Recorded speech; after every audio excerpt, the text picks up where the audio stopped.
Hi everyone, how you going? It's Dr. Rich Mclean.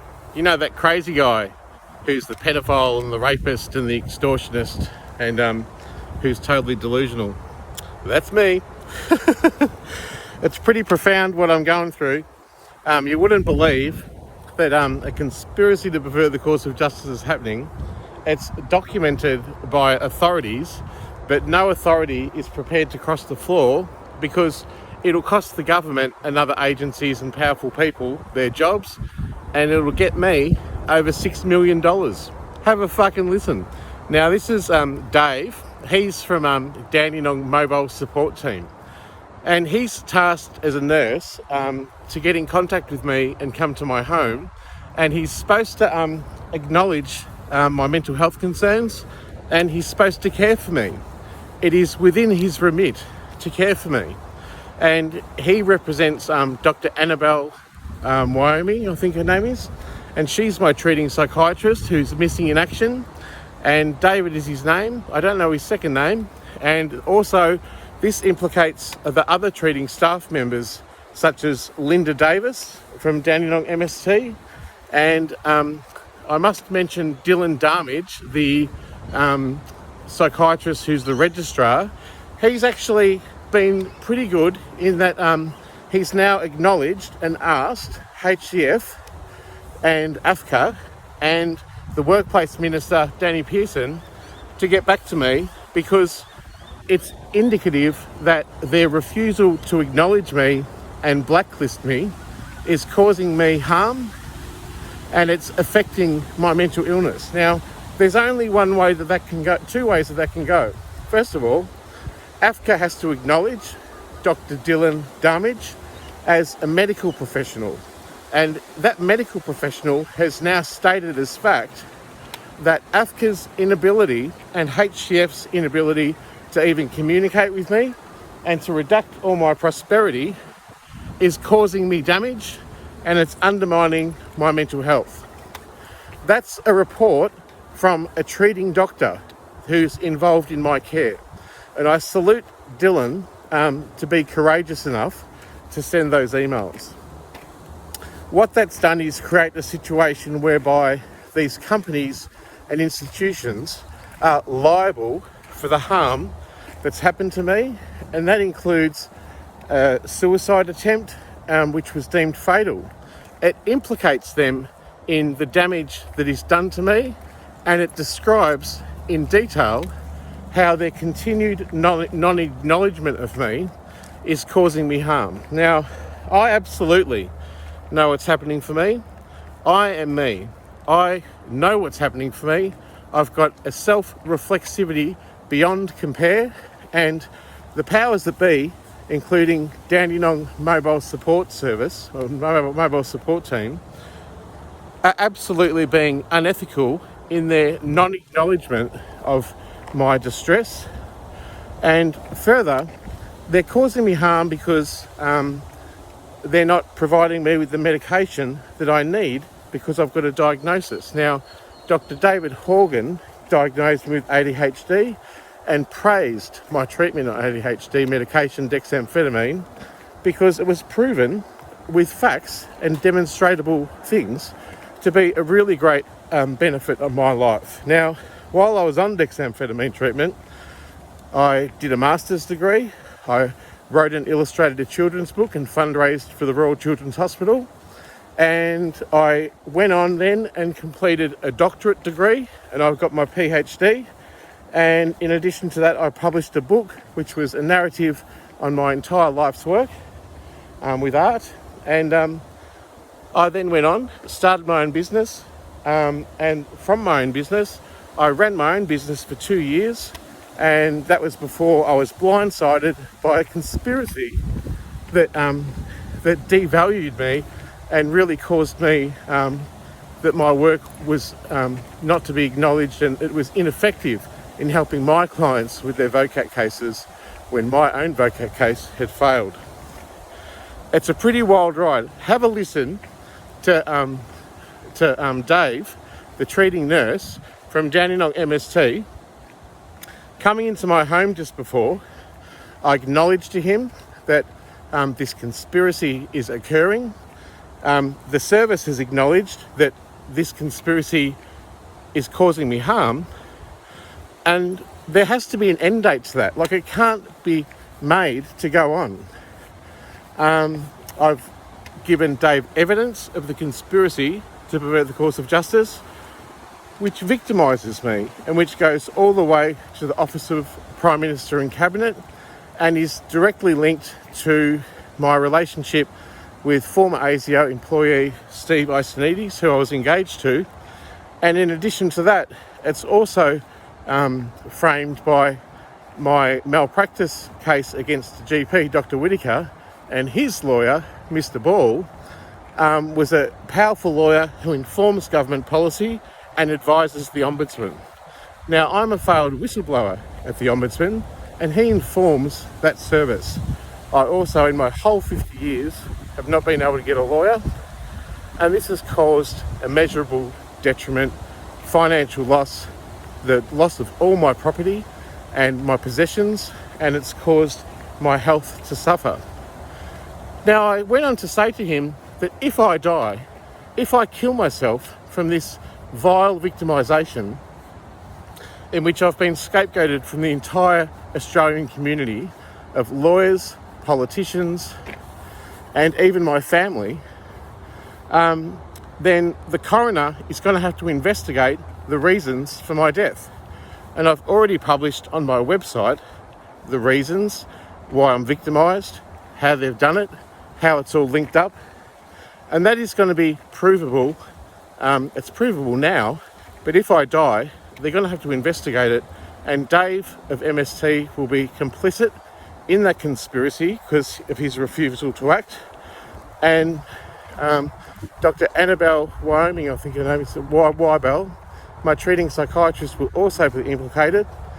So will Linda Davis, who refuses to acknowledge me or my issues.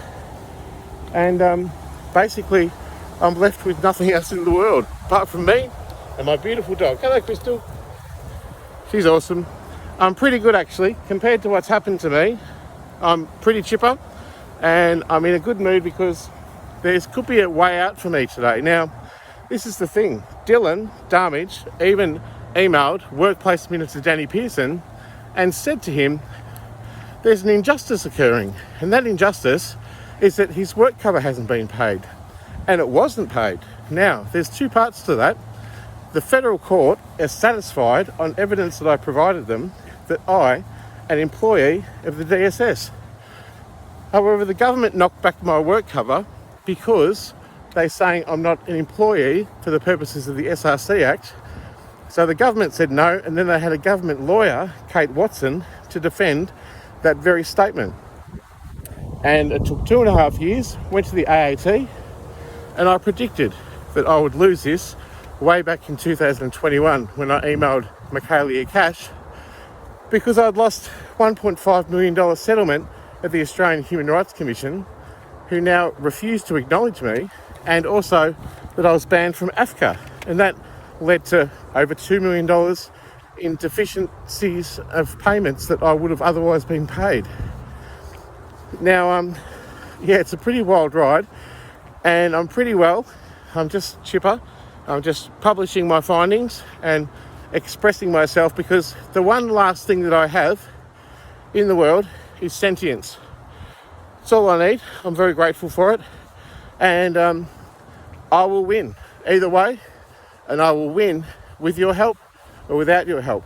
Now, what's happening now is that Danny Pearson's office, oh, actually, I must mention Miranda Holt. She's from GuideStar. She actually helped me by acknowledging to Danny Pearson's office my injustice, and so did Dylan Darmage.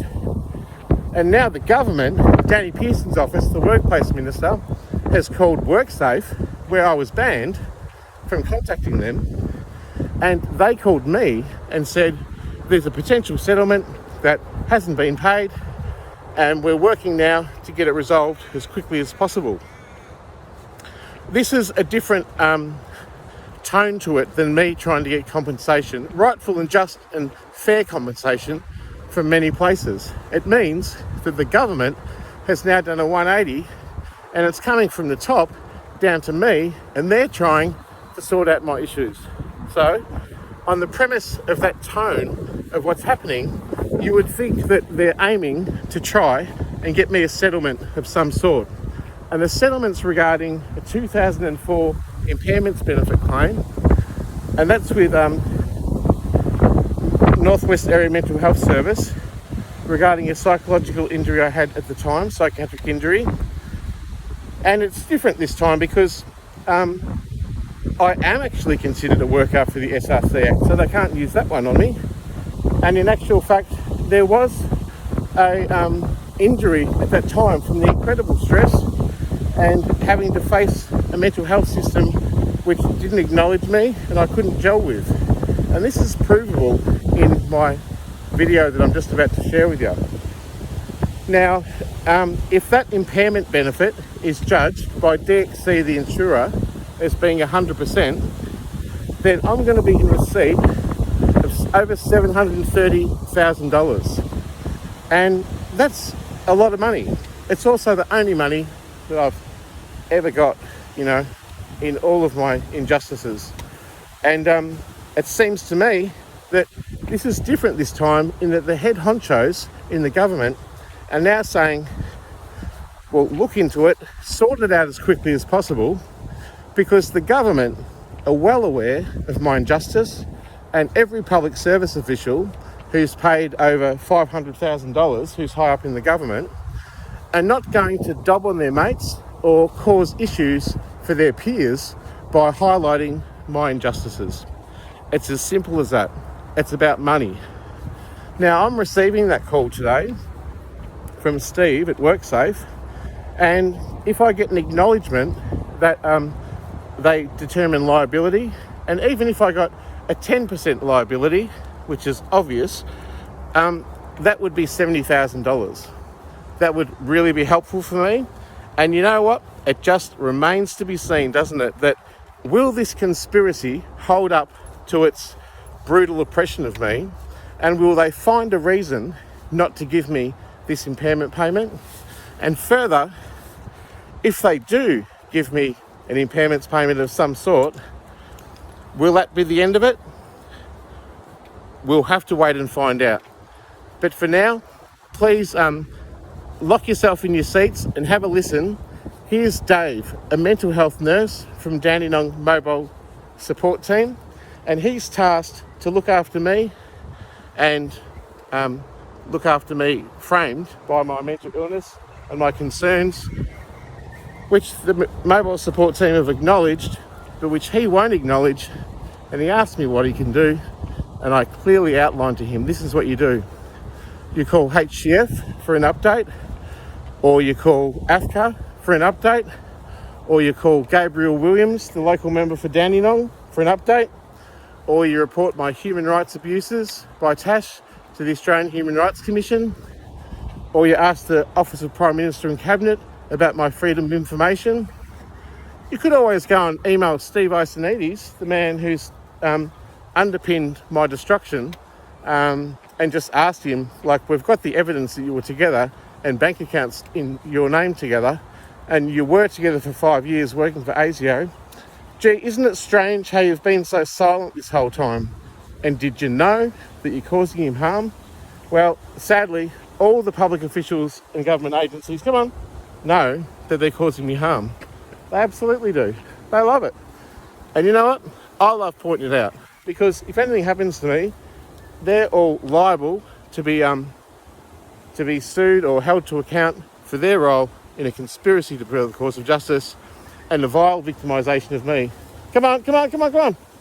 That well could kill me yet. I'm just waiting for good news this afternoon, and if that happens, I'll be on Easy Street finally. Imagine that, getting paid $730,000. Wow. Well, it's an exciting day here for Rich Mclean and Crystal the dog. Hey Crystal. And it's an exciting day in the prosecution and the persecution of people like Steve Iasonidis, former ASIO employee, Federal Minister Attorney General Mark Dreyfus, who refuses to acknowledge me, Tim Goss from AFCA, Liz Linsberg from the Australian Financial Complaints Authority. It means that Sheena Jack from HCF is also indicted in this conspiracy to pervert the course of justice, and many other public officials as well, including lawyer Kate Watson, member Pennell at the AAT, because as we know, and as is demonstrated, my case is not impartial, my case has never been independent, and my injustice has been absolutely, the dice were loaded and it was framed from the top a long time ago. My name's Dr. Rich Mclean, and I changed my name to Barran Dodger because I'm dodging the Barran in my life, you see, and I will dodge the Barran. And there's many ways you can look at wealth. You can look at wealth like you've got money, or you've got spirit, or you've got happiness, whatever you got, you know. I actually feel really wealthy and lucky, and I believe that justice is coming, and if it kills me in the meantime, they're all accountable to the coroner. It's Rich Mclean, so have a listen to Dave from Mobile Support Team, tasked with looking after my mental health, to come and look after me and deny my medication, deny my justice, and act as yet another block to my injustice. An injustice and victimisation which has been years long and has literally already proven to kill me, in which I survived a suicide attempt and now have a cognitive brain injury, and that tragedy be covered up by all government agencies, and I've never ever received compensation. Danny on MST's inability to absolutely get me a lawyer or get an acknowledgement of my pain is absolutely indicative of that my carers have also become my abusers. And it's a funny thing, you know, because healing begins where the wound starts. So if you have a look at this following conversation and you really realise that this is just another block, and they're only even interested in me because they're identifying me with illness and refuse to acknowledge that the exacerbation of all my underlying issues are actually elongated and emboldened by the very system that's supposed to be helping me. It's a pretty wild story, eh? And, you know, I've been framed as many things: an extortionist, a sex addict, a rapist, a pedophile. They'll do anything to try and silence me. And I was just explaining to Dave too about the apparent voices that are in my room overnight. And it seems to me that they're coming through my speakers of my computer with very derogatory statements. Faggot, rapist, pedophile, kill yourself, that kind of thing. I'm not worried. There's two possibilities. It's real, and that would mean that this ability of people to come into my room and target me and victimise me, and coming in personally to my room, is an invasion of privacy and civil liberties, or it means that I'm batshit crazy and I'm hearing these things. And you know what? I've been so victimised and such an elongated oppression for so long, and I've actually been diagnosed with schizophrenia and hearing voices, that there's nothing specifically wrong with that. Like, if I hear those things and I'm not worried about them, well, so be it. You can't lock me up for it. It's my illness. And if it's real, then that's a brutal indictment on the way that a system has identified me as a person of interest and persecuting me needlessly in a personal way that's damaging, that's vilifying, and which is reflective on everyone else in my life being absolutely non-existent. My brother, Brad McLean, my sister, Jodie McLean, or Bonjetti, my parents, Doug and April, protect them. I actually emailed my uncle, Bruce McMaster, a multi-millionaire who lives in Brighton, and he refuses to acknowledge me. I said to them, you could save a life if you get back to me. I could be dead. And I'm not sure why they're not more alarmed that I've already been moved to suicide and it covered up. And then they've acted when I've pointedly pointed out that they could save a life and I'm asking them to, it's not just about me being ignored anymore. It's about me being pointedly neglected by the people that are supposed to love me. And that's a real shame, because they don't understand what they're missing out on. They've got an amazing uncle, they've got an amazing friend, and I love them. It's just a shame that their ability to judge has locked me out of their lives and is putting me at risk. I feel saddened about that, but you know what? I'm going to win, and I've already won. Like, there's no doubt. If I killed myself tonight because of voices or persecution or victimisation or having no money or food or a place to stay or friends or family or anyone to talk to, I've already published this online.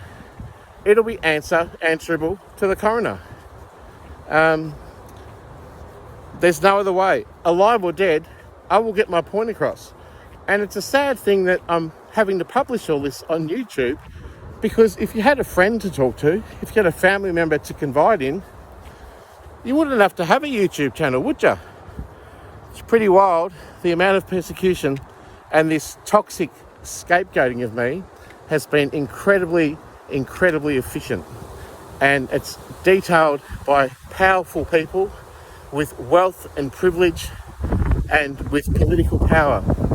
And they've actioned and influenced the powers that be, and the powers that be being the political system and the legal system, and even up to my friends and family and everyone else involved, has now somehow turned to be my oppressors. I'm actually pretty good. It's a nice day. It's gorgeous, actually. And there's crows on the ground.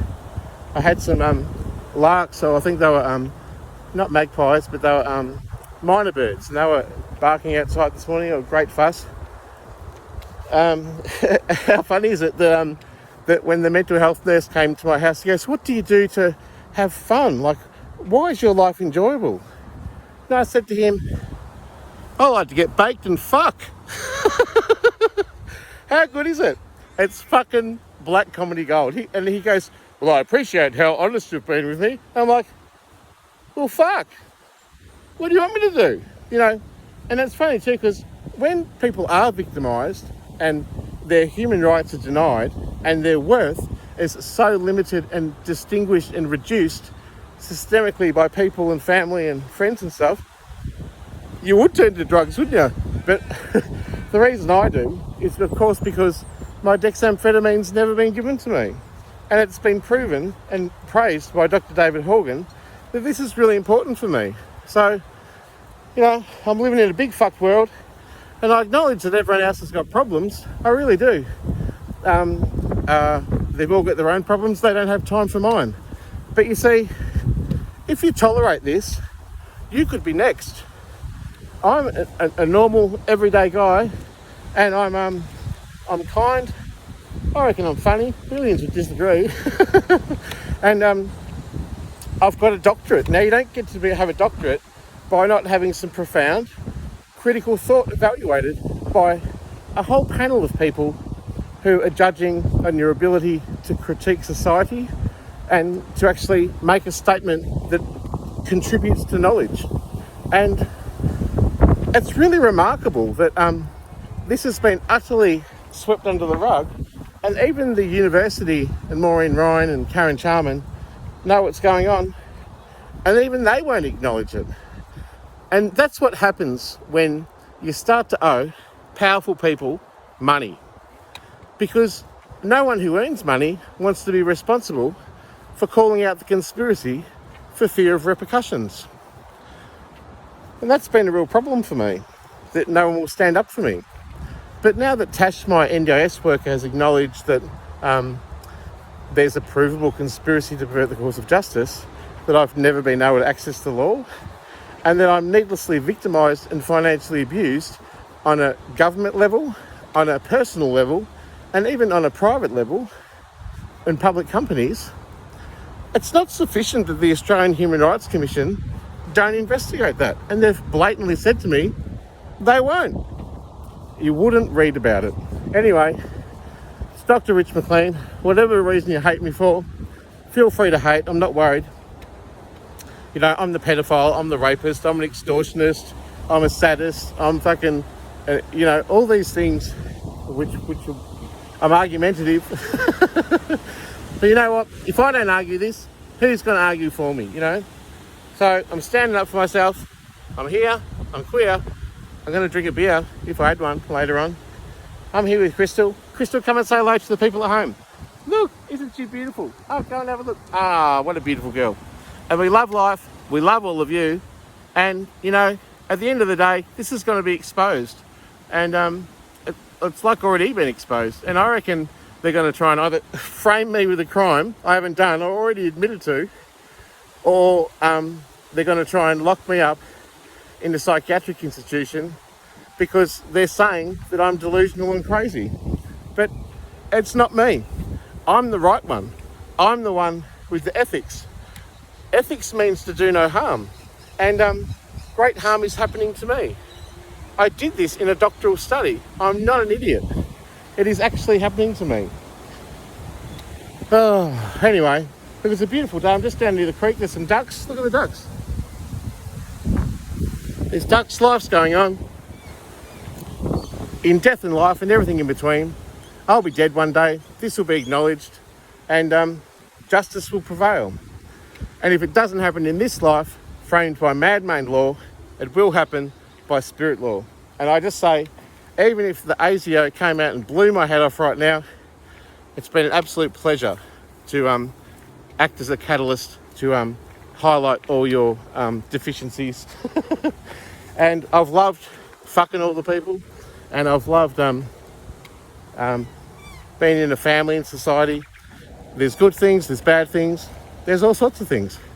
And just now, it's just so beautiful, just walking down here. And even if I'm killed now, and that would be from the systemic victimisation and financial reduction of my prosperity, I'm a happy man. And I invite you to join me and share this video, because I'm going to share it with you in a minute. Here's Dave from Dandenong MST. Supposed to be helping me, not much fucking help. And that goes to the treating psychiatrist Annabelle Wyoming, or whatever her name is, Linda Davis, and all those at Dandenong MST. The only people that care for me are people who see mental illness. They're not worried about my holistic health or things that are happening for me, and they're worried that their own hides are going to be damaged by sticking up for me. But by putting this video out there, their hides are already damaged because they're complicit in a conspiracy that's already proven to cause death. And that's a fact. Anyway, I am happy I'm alive. I'm glad they saved me. I didn't ask to be. But if I had died, mental illness would have been blamed. Absolutely not the case. It's a profound, elongated vilification and victimisation of me. And I'm a scapegoat. I am. I'm an actual fucking scapegoat. And I'm not sure whether to place responsibility on people or institutions or the government, or whether it's just this amazingly more cosmic inversion that's happened beyond what's real and probable and possible. I really don't know. But whatever it is, it's Rich Mclean signing off. Have a fucking listen to this. This is how the mental health system helps me. It's a pretty woeful joke. I love all of you, and I've already won, even if I'm dead. Have a great day, everyone, and feel free to share this video, because like I said, I'm a normal person, and I worked for 30 years helping other people, and I need help now. And if no one helps me, then so be it. But I just want to say that if you're watching this and you think you're immune from prosecution, then think again, because I'm just a normal guy with incredible resilience and incredible talent, and I've got incredible determination and a stoic stubbornness for the annals of justice, which I believe should occur. And I'm still waiting. If you don't believe that this can happen to you, then you're wrong. And this could happen to you. And if you tolerate this, your children could be next. It's Rich Mclean signing off. That's my sermon for today. Have a listen to this. It's fucking epic. See ya.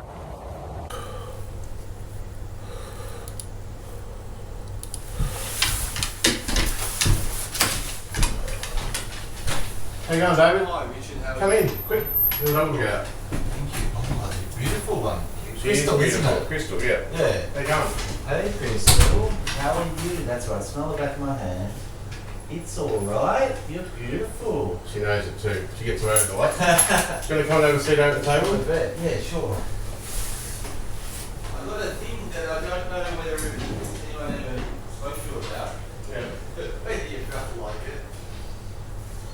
They have a mental health art competition. Oh yeah, sure. I'll send it on you. You have a look at it anyway. Excellent. You might win $300, Richard. $300. You know how much I'm owed at the moment? Yeah. Probably over $6 million. So it's difficult for me because I've been fucked over in every way, which you all know about.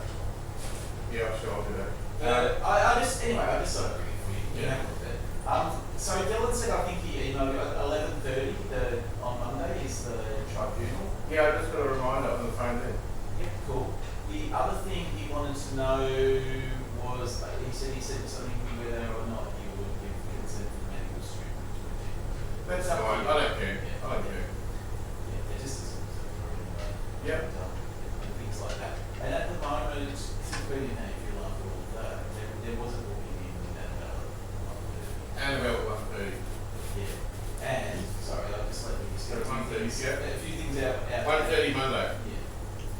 That's you still keen to go for that on Monday? Or do you want to reschedule? Maybe. Look, it's pretty urgent because I'm being fucked over like it's a conspiracy. And I know you apologise to me for being mad for that, but it's absolutely true. Dylan knows it. He's proven that by emailing HCF and AFCA, through organisations standing in the way of my prosperity. And yeah. And he's set Australian Financial Complaints Authority. They've banned me. I'm a free citizen of the country and with clean criminal record, and they've banned me from ever contacting them. Now that's ended up in me being robbed of millions of dollars. And Dylan's already emailed them and he's already told them to try and oppose this. He's said that it's causing me harm and he's worried for my welfare and it's affecting me because financially robbing someone orchestrated by that is literally a crime. Well, I think there needs to be some sort of resolution there. There needs to be a resolution because, Dylan's acknowledged now that this is happening to me and it's causing me distress. And they simply can't ignore a treating doctor who's a registered psychiatrist. It's not permissible that just be left anymore. So I was wondering maybe if you could do me a favour and call AFCA today and just follow up on it and ask, we know you're in receipt of the doctor's recommendations and the swift resolution. What is your perspective on this? What we'll do, I'll let it sit with Dylan because he's made the initial decision. It's probably better to sit with. Well, it's taping, so I'm being harmed as we speak. So when is he going to action that?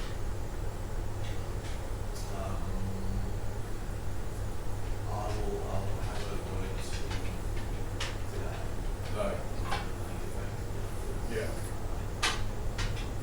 What's it about financial complaints? AFCA, Australian Financial Complaints Authority. I can show you the email. He's already acknowledged it doing me harm and it needs to come to a swift resolution. It's not sufficient that this keep going. And it's not okay. Contacted you back. Yeah. No, they've banned me from contacting them. okay. They've banned me. I can call them and they'll hang up on them. Dylan's acknowledged that it's causing me harm and it can't be allowed to go on. So there's that. I've added up all my detriments. There's about $6 million or something. But the problem is that no person is going to toe the party line in that because it's going to end up calling out a whole lot of people who are implicit in this conspiracy. And that's going to be a very brave person to stand up for me, which Dylan has. Yeah. I've seen like some of the stuff that you've sent and stuff like that, and it's hard for me to get my head around some of it because there's a lot of kind of Such as what? stuff there. Such as what? Well, just there's a lot, like, I'm like, oh, it'd be great to have a 10 dot point, like, of all. You want a summary? So what I kind of understand, you've got this thing going on with, like, when you're working as an NDIS provider. Yeah. So there's a... Now let's write it down in your words, just so you can understand. Right, okay. What else have you noticed? So there's the NDIS provider stuff. So I feel that there should be some sort of settlement from your relationship breakup with Steve. Yeah, relationship breakup. So I guess he was probably like your carer during that period and stuff. Well, he went for a carer's pension. Right. Yeah. And we had joint bank accounts. Yeah. And he works for, as you know, ASIO. And ASIO protecting him in preference of throwing me under the bus. And I've asked AGIS to investigate ASIO, to investigate Steve, and they said no, they won't. And the Ombudsman, we go to settle complaints in Australia, has said no to my public interest disclosure and no communication anymore. So, as a citizen of the country, with a free criminal record, I can't access the Ombudsman. That's not really fair, is it? Well, I would have thought that you would at least be able to have frequent communication. No, they said they're rejecting my public interest disclosure and that they won't accept any more communication over this file. So it's a problem. So that's that. What is that around? Because you're talking about whistleblower stuff. What's the whistleblower? So the whistleblower stuff links it all up, and it says about the family violence, how Steve's threatened to kill me, okay? And it's about my work cover, Yep. family violence, Stuff. yeah, family violence. It's related to AFCA, it's related to Australian Human Rights Commission, it's related to my human rights abuses, which attached from my support person has done a document. So it's clear from what's going on, including the Office of Prime Minister and Cabinet refusing the FOI in 2021, which would have revealed all these things. What was the Freedom of information for my details to be released by the Office of Prime Minister and Cabinet. Yeah, all the information they had on me. Yeah, and at first they said it was voluminous and complex. And next thing you know, documents don't exist. Yeah, did you read that thing? It's pretty wild because it would have been voluminous and complex for the following reasons. Most day and age of being an electronic record, they could send you it. Yeah, it'd be very simple. Yeah. $5,000 you sort it out. So the Age of the Herald Sun, that's a public position. That's one reason I'm targeted. The second reason I'm targeted is Steve. You don't get to date it, you get engaged with an ASIO agent without them knowing.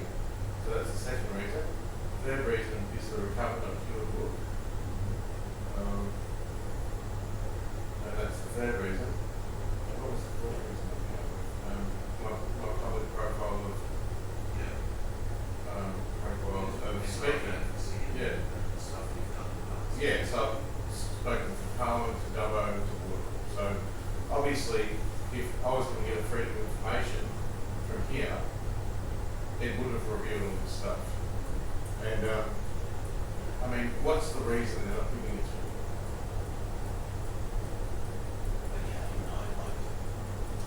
Well, if they had given it to me, Was Steve like an analyst or something?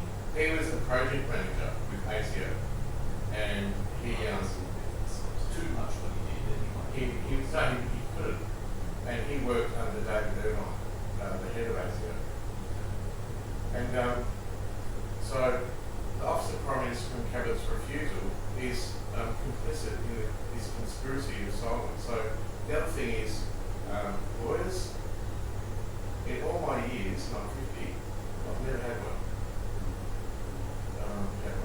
This is because I'm profiled, and because they get my name, my number, and my date of birth, and they profile me. And when they profile me, if I ring any lawyer in the country and say I need help with this issue, they'll find a reason to say they can't. I've never had one, and the Charter of Human Rights, of a person with a disability, so we must have access to the law, and equality before the law. I don't have access to it, and I don't have equality to it. And the Charter of Human Rights makes legal service being able to help you? mental health legal service, rejected me. The Disability Discrimination Legal Centre rejected me. And I just got another one from Mental Health Complaints Commissioner yesterday saying they won't investigate me being violently attacked inside the hospital. So they found that some excuse why they're not going to investigate it. Well, I thought that they would have at least looked at the records and go, we don't believe, you know what I mean? Like, regardless Well, no, if there was a different of opinion, you would say, look, we looked at the records and we don't believe that Richard or whatever. They just said they're not. They know of a big gun. And it was from an underworld government thug. I know this because when I went into hospital, the thug that beat me up had this motif of a tattoo design that I've got on me, and he had it on his t-shirt. I'm like, that's fucking tricky. This person's got my tattoo on his t-shirt. And then he went violently attacked me later on. And that was a method that they were telling me, this is how we get you. You know, it was identifying me. It was a concerted, intelligent, and intentional violent attack. So, Have you ever been charged with anything, Richard? Or anything? no. I was going to say, because like, even people that are like extremely thoroughly psychotic, they will still be able to get some legal representation just Well, you to would say think- this is their opinion, whether or not we agree with it. Like, you know, just to represent the person's opinion. Like that I haven't seen that at the mental health tribunal. And Well, this isn't just an opinion piece. This is a factual assessment of my life. And I can provide the documents to you. I'm not psychotic and I'm not delusional. can you see that some people might find this a little bit strange? Yes, All of these course. things happening. Of course. Yeah. Do you find it strange? Yeah, a little bit, yeah. Why is it But strange? again, the truth is somewhere in the middle, Richard. That's what I believe. Why is it strange for you that these things actually happen? I guess it seems to be a lot of people against you, and I'm kind of like, well, Richard's he's an intelligent man that has done advocacy over the years. He used to do good work in employment when he was, younger, had good jobs, things like that. So I don't think you've done anything particularly bad, so why would people come down on you? I'll tell you why. The week before I was incarcerated the first time, the week before that, I actually emailed Steve's lawyer and asked for a settlement, and I went under the radar because he had $1 million in super and $500,000 in mine, and I asked for $333,000. And the next day, I ended up in the clinic, and that's where the suicide attempt happened. Yeah. The other reason is because of a guy called Russell Ball. Russell Ball defended Dr. Whittaker, a GP I had a complaint against in 2017. And Russell Ball informs government policy and advises the Ombudsman.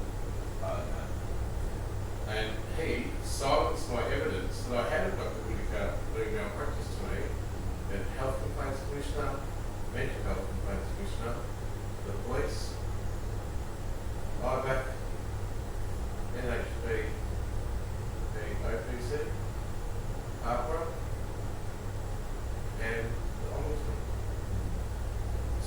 this case of the malpractice that's happened to me, this man, Russell Wall, has acted silently and by proxy because he's got money, power and privilege, and he's framed me at the Ombudsman where I'm a failed whistleblower and I can't get justice. Now, he's a lawyer. He has enormous power and privilege, and he's silenced me and excommunicated me from the Australian government. So, sorry, it's just a lot for me to take here. Well, The whistleblower stuff is around the whistleblower stuff is around exactly all the things that might happen. it's a summary of all the things, and it's calling out corrupt conduct of public officials. And we're not following through. They're not following the Human Rights Charter. They're not acknowledging me. Yeah. I haven't got a lawyer.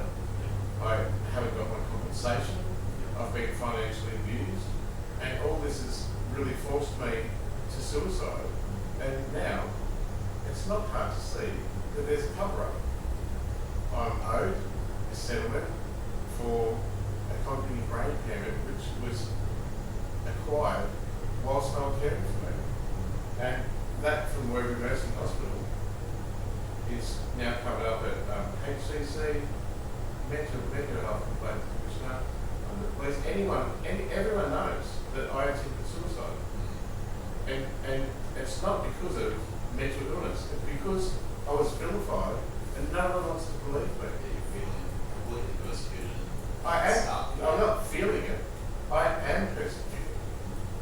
So, with schizophrenia, you kind of get delusions of persecution, all that kind of stuff.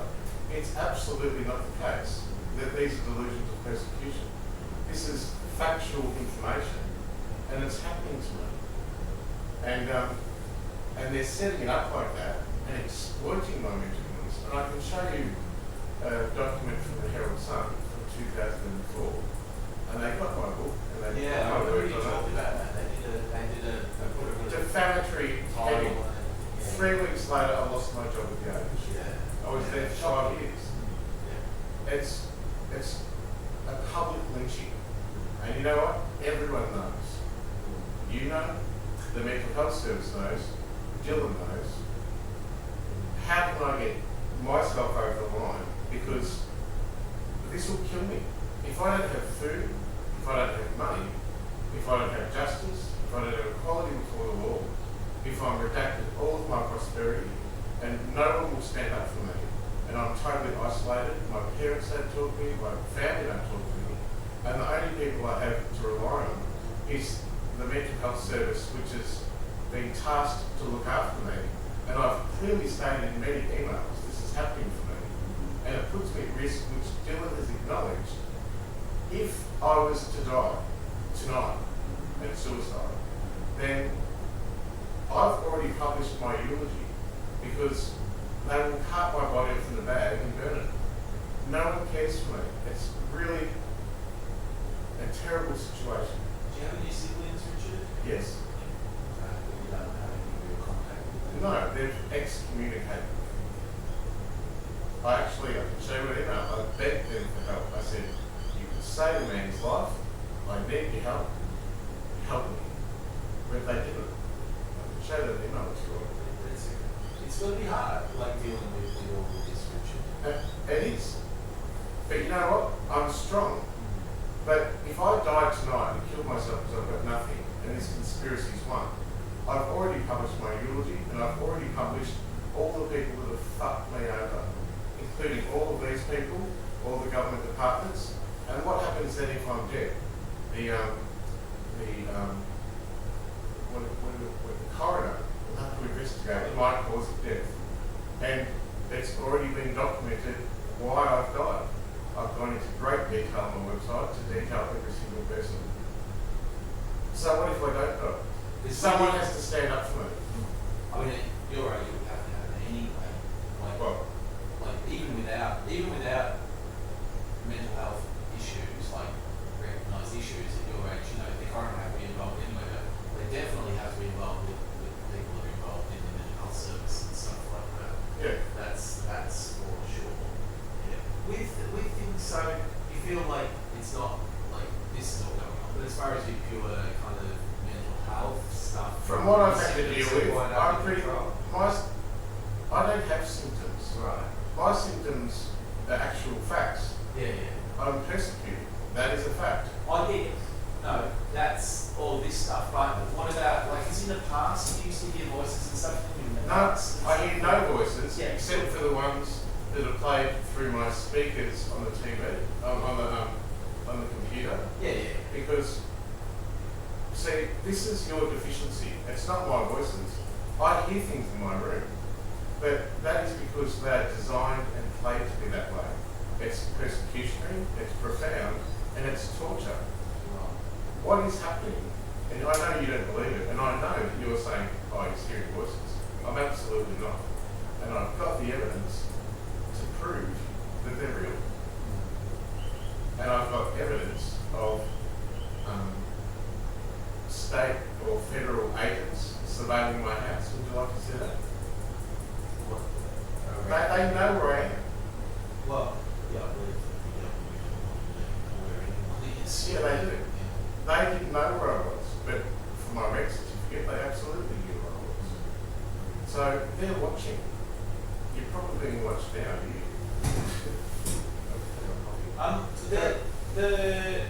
Like, leaving this room now, what else have you been, what have you been doing this week? What else? Like, what have you done to kind of give you a little bit of enjoyment and stuff like that? I've been getting baked on drugs and fucking. Why is that for? No, it's okay. I know it's okay. Well, I'm not asking for your approval. No, it's sometimes it's refreshing when people. Well, I'm just blunt about what I'm doing. I like to get off. I like to fuck people. I like to get high. I drink. I talk to the few friends that I have. Yeah. And I fight this justice because you know what? I like a challenge. And the people who don't stand up for me now, they're a part of the problem. I've detailed you all this. I can provide to you evidence and everything that I've said. And what will you do with that? How brave are you to stand up against your financial overlords?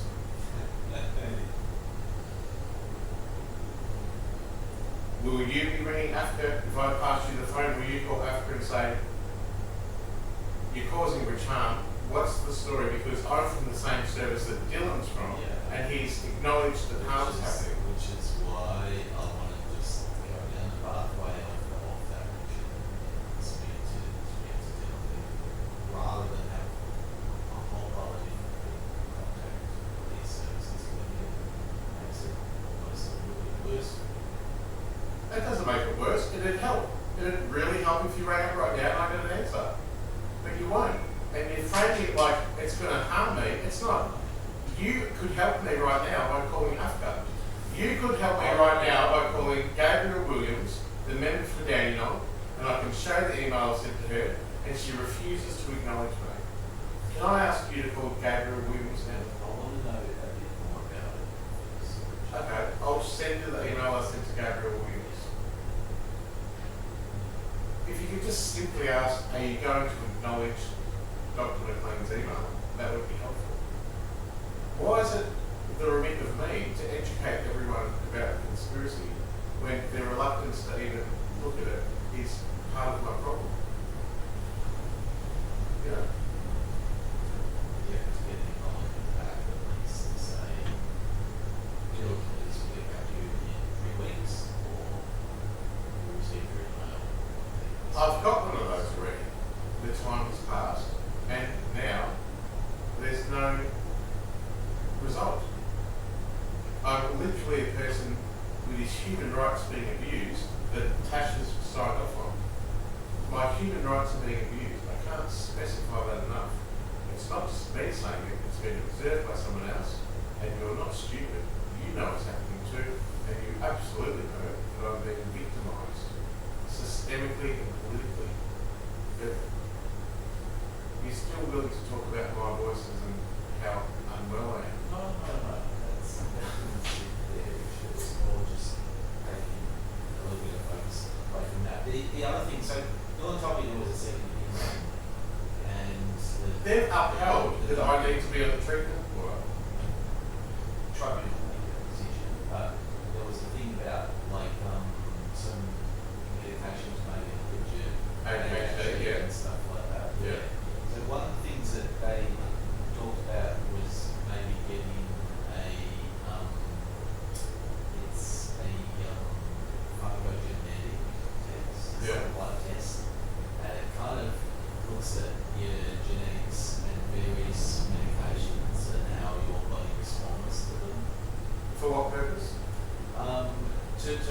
like treatment options and stuff like that? I already know the treatment options I want.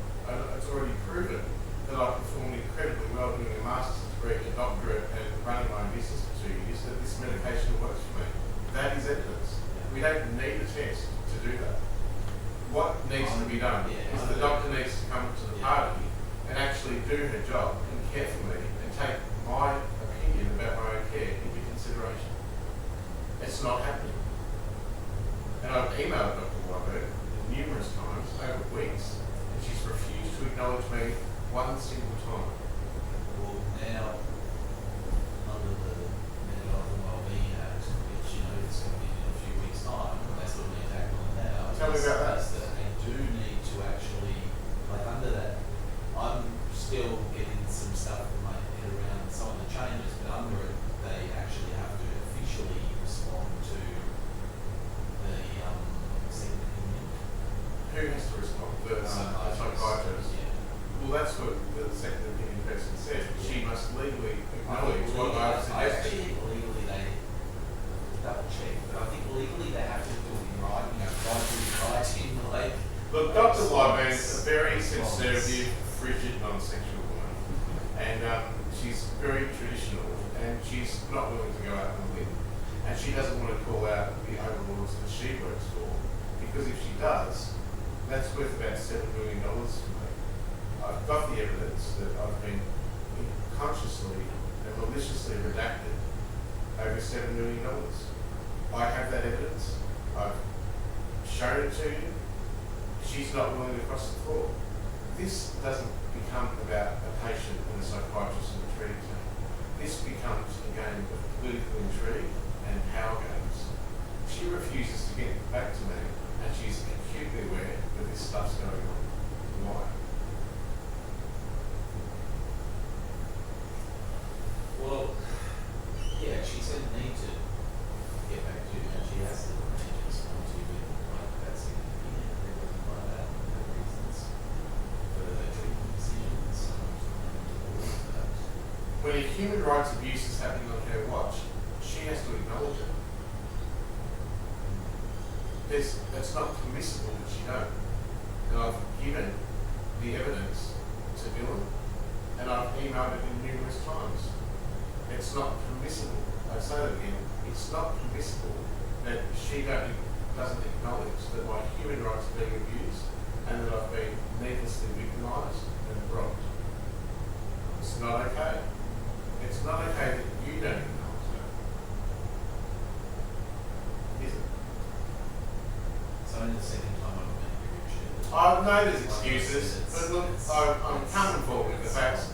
If so it's complex, I know. If you want to see evidence, I'll show you the evidence. I think it's going to be really, really hard without legal representation to, I think wish it's that you ridiculous get that some sort of legal representation to help nut out some of these things. well, you're my caretaker, so can you link me in with something?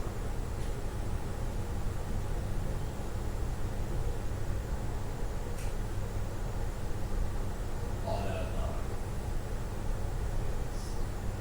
But, yeah, I think it's a good topic for further discussion to I'm over further discussion because No, from our side of things, Yeah. like around legal stuff to, someone to go through your stuff. I need action now. You know what's happening today? Have you ever tried accessing any community legal service? Yes, I have. Monash Law, the one in Fitzroy, all of them. There's one down in Springvale in Osborne. All of them. I've tried all of them. Because they helped a personal friend of mine that had some stalking charges and stuff like that, and they were really I'm not a criminal, I want your friend. Yeah. I'm the Yeah, victim. yeah. And the way they're victimising me is removing legal support. This is a problem. I can show you that document from the Office of the Prime Minister and Cabinet. I can show you a video of me giving Steve the ring in 2011. There was kissing. I can show you bank balances in our names.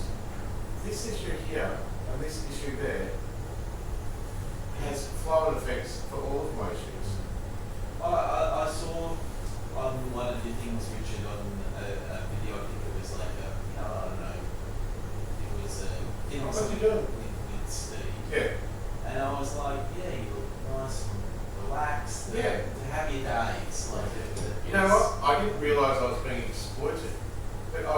understand.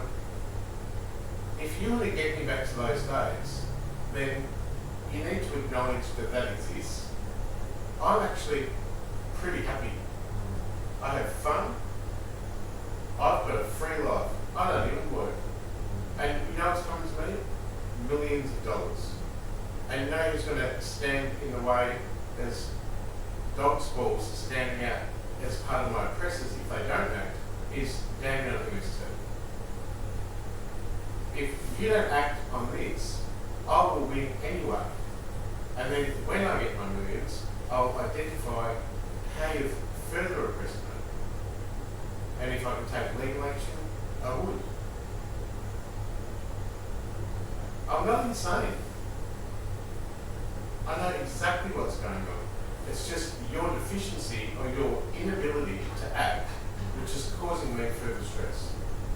Dylan's a malleable person and he's come to the party in a little way. It's not permissible now that he's, as a treating doctor, has said, AFCA, you're causing Rich harm. We need a pathway to resolution. That's hanging open. That can't be allowed to continue because Dylan's implicated in that and the treating team's implicated in that.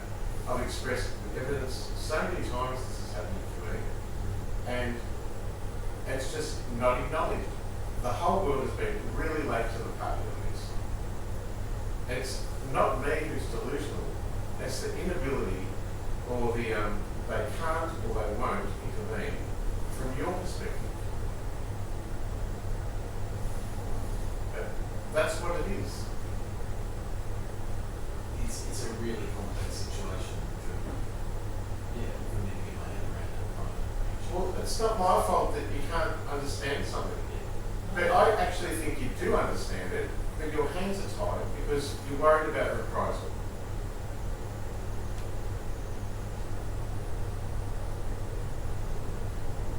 That's what I think. Why wouldn't you act now that you've got all the evidence that I've been needlessly victimised and my life's at risk? Why wouldn't you agree to that?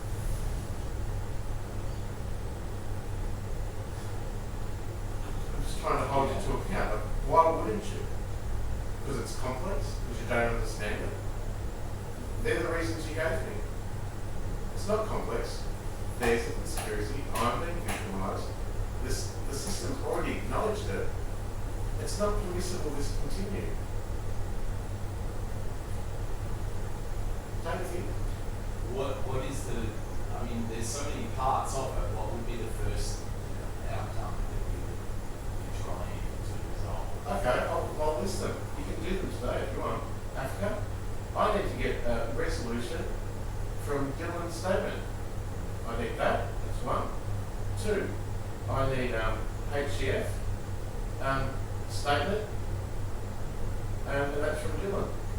Yes. That's the second thing. That was insurance with them? Yeah, insurance.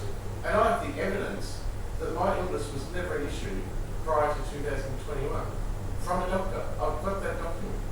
That should be sufficient enough for that $75,000 to be paid. That was like a work insurance. That was my private health insurance, my income assist. Income assistance. Yeah, so that's that. That's the second way you can intervene. Third way you can intervene, Gabriel Williams. She's a local member. You need to call her and say, where's his response? That's the third way you can do it. The fourth way, the mental health minister, her name's Emily something. You need to contact her and ask again a response. That's absolutely what you need to do. A fifth way is that the federal court, have acknowledged that I was employed by DSS. Now, only a few days ago, my work cover was rejected and they're saying I wasn't a worker. So, both the federal court and the AAT can't both be right. Is that like his work covers like state based? Well, they said it was federal because NDIS is a federal agency. Yeah. So it went to Comcare, who rejected it, and then it went to the AAT, and the government said no, and then the government had a lawyer to then defend that no, and that was uneven and unfair for me, and then the AAT upheld it. So they said no, and that cost me $730,000 just a few days ago. And but the federal court has stated I was employed by Department of Services. So if you can just make a call and say they both can't be right, this is still unresolved. What's AAT? The Administrative Appeals Tribunal. And the other way you can obviously fix this whole thing. So there's the AAT and the AAT and Fed Court.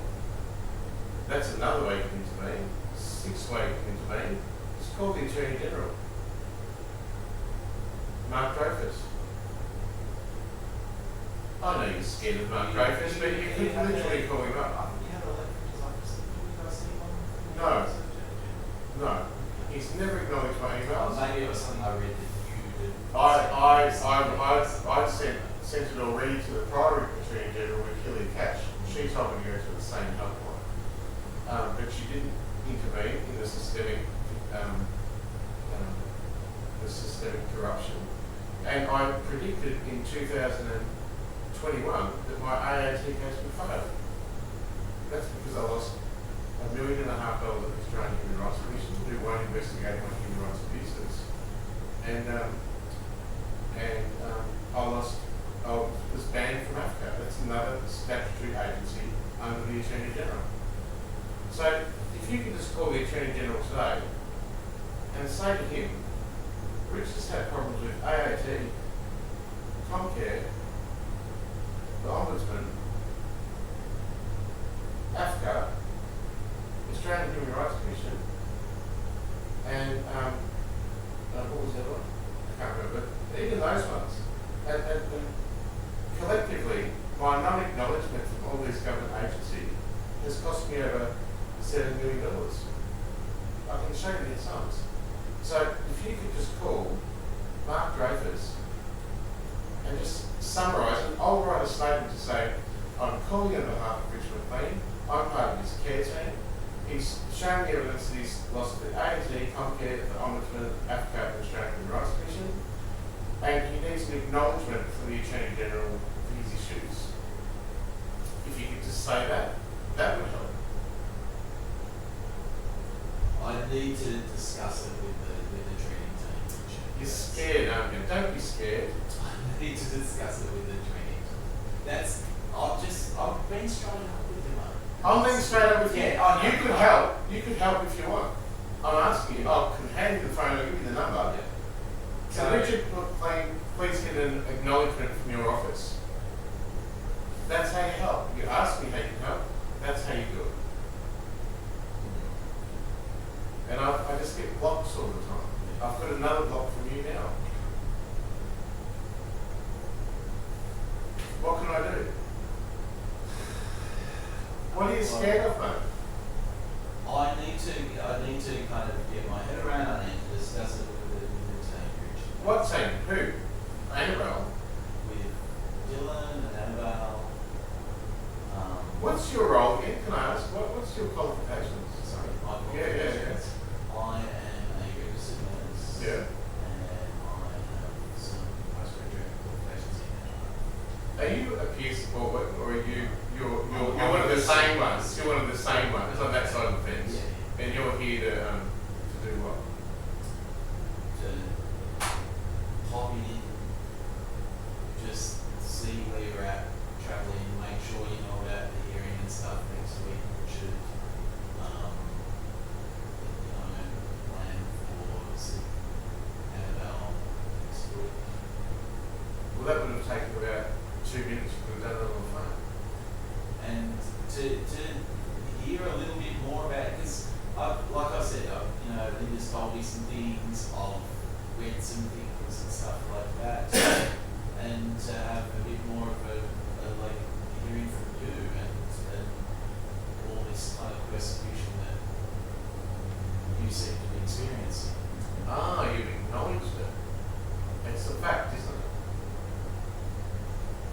believe, I don't know the reasoning behind it all, but I believe that you feel that. I think you change the lane again. I feel, you just said before, it is. So, is it or is it not true in your experience? To be honest, I don't 100% know. But I know you're unsure, and of all that I've said, you're unsure that this happened. Well, you are experienced. What I think is happened is that definitely, because you've tried to contact some of these agencies and they've fought that. I believe that they have fobbed you off, and I believe that that's probably made it harder for you to deal with everything because they're not getting back to you and giving you a resolution. Yeah. How unwell am I right now in your eyes? You seem to be, living your life, Richard, here, doing your thing. I do worry that sometimes this becomes like, if you can never get it resolved, I worry about that. Why wouldn't it worry you? Because it's persecuting me. It's pushed me to the edge. And it's proven. This is proven. This is proven that already have killed me. But I was saved by that hospital because I was found by accident, and now there's another cover-up. And just quite bluntly, you're not acting to get a settlement from the hospital for me. No, but I don't think it's necessarily my role as a community. Outside of your remit. Yeah. Outside of your remit. That's the good one that everyone always says. Outside of my remit, not what we do. I don't have any money. I don't know the way. I'm familiar with the rejections I get from people systemically, politically, legally, and personally. And that's usually one of the flavour of all those things. It's not my job. We're here to focus on you and your lawyers. When in actual fact, I've done a PhD on this kind of stuff. People forget my qualifications. And I want to say that the summary of my PhD said that madness in individuals is very rare, but in society it's normal. And society is mad. It's crazy. I'm not crazy, but I'm vilified for it. Yeah, I'm still playing. Well, it's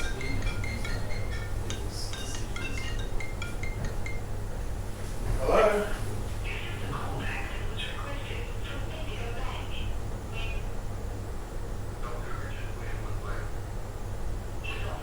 Just 2 seconds.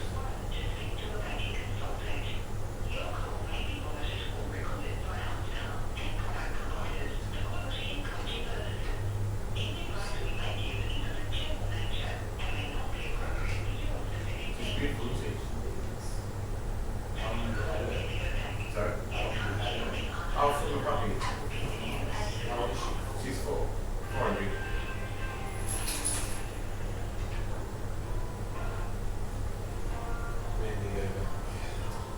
Thanks. They're another guilty party in not helping me. I'm just asking for evidence of our bank accounts together for Steve and I. Oh, when you had a look back. Yeah. That's all I want. They're going to hold it. They should be able to give me something for that. Yeah, well, I have before in the past, but my home and all its contents were destroyed, and they took it. I can't describe that simply enough. Pardon? No. The home I was in Footscray, I was chased out of town by police because I had no money and I was squatting, and they were threatening me to rent the bus out. Chased out of town by police, and when I finally went back there, they cornered me and they put me in hospital for 10 weeks. Then oh, hi, Amy. How are you going today? It's Dr. Rich Mclean. I was just hoping that you could provide me some evidence of a joint bank account between me and Steve Iasonidis that goes back until about, I think it was 2013 or 14. All I need is a letterhead from Bendigo Bank showing the joint statements. That would be really helpful in getting me some evidence together in which to take him to task on separation, please. Okay, so unfortunately I won't be able to assist you with that inquiry. We only have access to active accounts for the last 24 months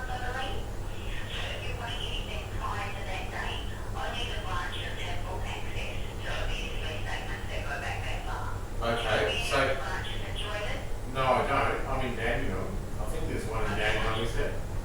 What's your postcode? And I'll double check. 3175. Absolutely. We've got a fairly good branch at Daniel on Lonsdale Street, 225. Great, I'll pop in there today and get that printout, and that will be good. The other thing I've got a question about is that I have a dispute with Bendigo Bank. It's worth about $19,500, and now there is a conspiracy happening which victimises me. So Bendigo Bank has paid half of it, but not the other half. So there's about $19,500 outstanding, and I've been told that if I want to settle it, then I need to go to AFCA, the Australian Financial Complaints Authority. However, I'm actually banned from AFCA, and this is causing me great harm. And now that my doctor from down in the mobile support team, the psychiatrist, has acknowledged this, I will be able to probably access AFCA sooner than later. And but for the meantime, I have no agency or permission to actually use AFCA. So I'm wondering if it might be possible if you could reopen the case of the outstanding $19,500 and settle this with me, because of the inability for me to actually get a resolution of AFCA. Okay, so then you'll need to speak to the speech team directly if they've got a prior case that obviously that has been lodged against. I can give you their direct number, which you can then go ahead and I'll be able to give you the best course of action. Okay. Be able to proceed with what the information that you've been given recently. Okay. So, do you have a pen and Yes, I do. 300 Yep. 720 Yep. 253. Just one time them and I'll be able to assist you further with that inquiry. Okay, I really hope they can, and thanks for your help. I'll drop into a branch. My pleasure. I'll leave you with a 3-question survey. Have a great day. Take care, okay? See ya.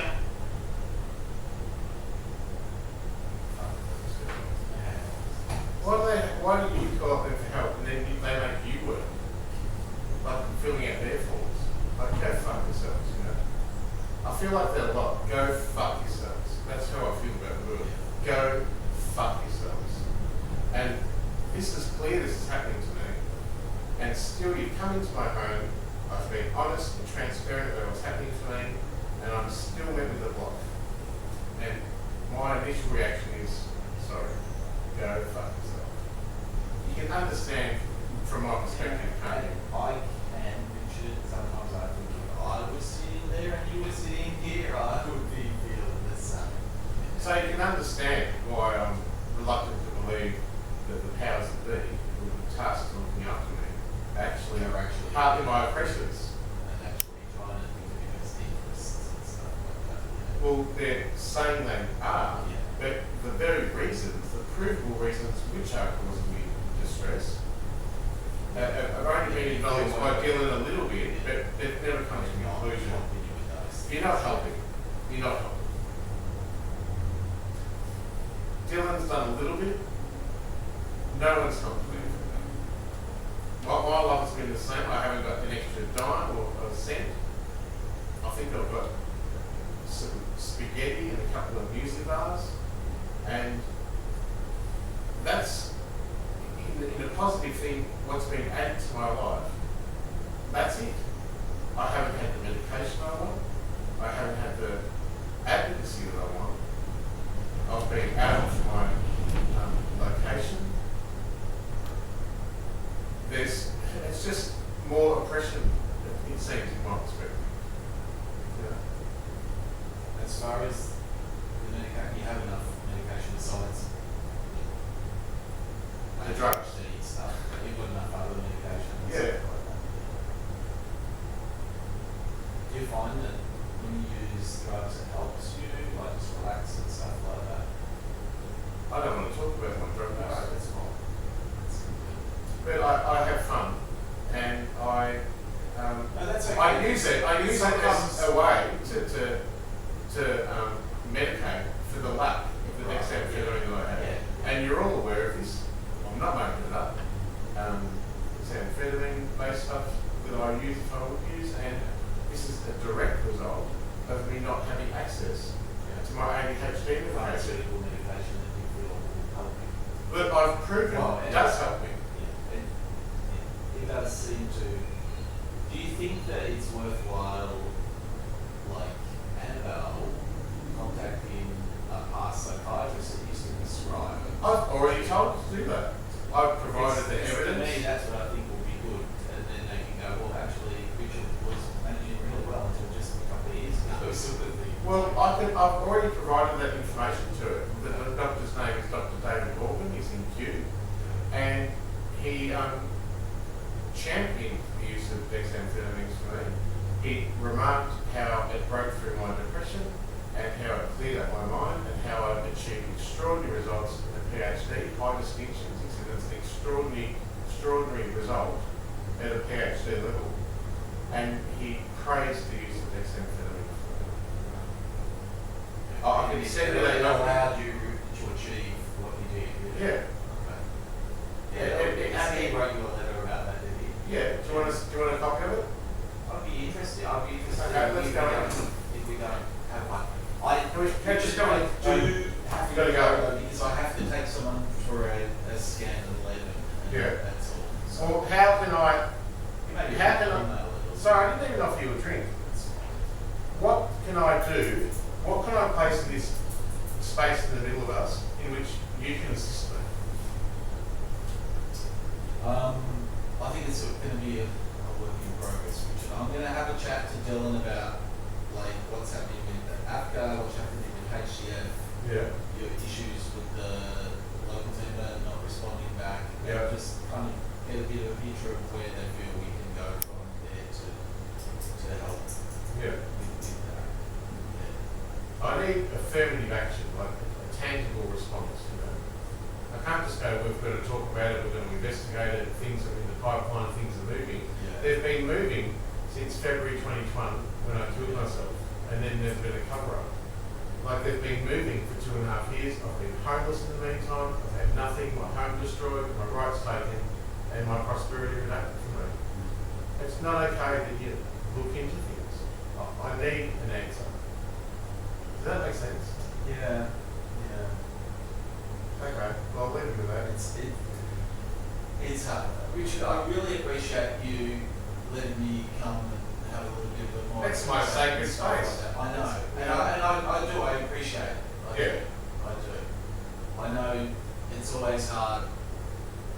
It's hard for all of us dealing with everything, but I do appreciate It's it. hard for you dealing with me. I'm your problem child. I'm down on MST's problem child. I tell you what I always think, Richard, because you're extremely intelligent man. I don't need praise. No, that's not praise. That's like, it keeps us on our toes. You know what I mean? Well, I'm not an idiot. I know what's happening. You know that I know what's happening. And, you know, the system's letting me down, you know? Yep. Anyway. I've got to go, but I'll see you on Monday with everything that goes on. Yeah. The mental health tribunal. Yeah, if they took you off the tribunal, what would you do, you reckon? I'd still come to the meetings. Okay. I'd come and see you. Yeah. There is nothing more that he could possibly do for me, even if I was on it or I wasn't on it. Yeah. Oh, I mean, that's the thing. I mean, it would be completely up to you then anyway, and things like that. And if I get to stay on an order, if they give me that privilege of being under the thumb of people who don't help, I'm going to force MST to help me, Right. or otherwise they're going to be in deficiency of justice. Right. I'm actually going to use it to my advantage. I'm going to turn the system against the system because I've already proven my point. Everyone knows it. And if I'm on an order, I'm going to demand an action that you act for me in that way. Okay. All Okay. right. Sorry, I'll go. There you go. Is that Okay. that thing? See you, All mate. right, Richard. Thanks again, mate. Okay, see All ya. right, see ya. Hello.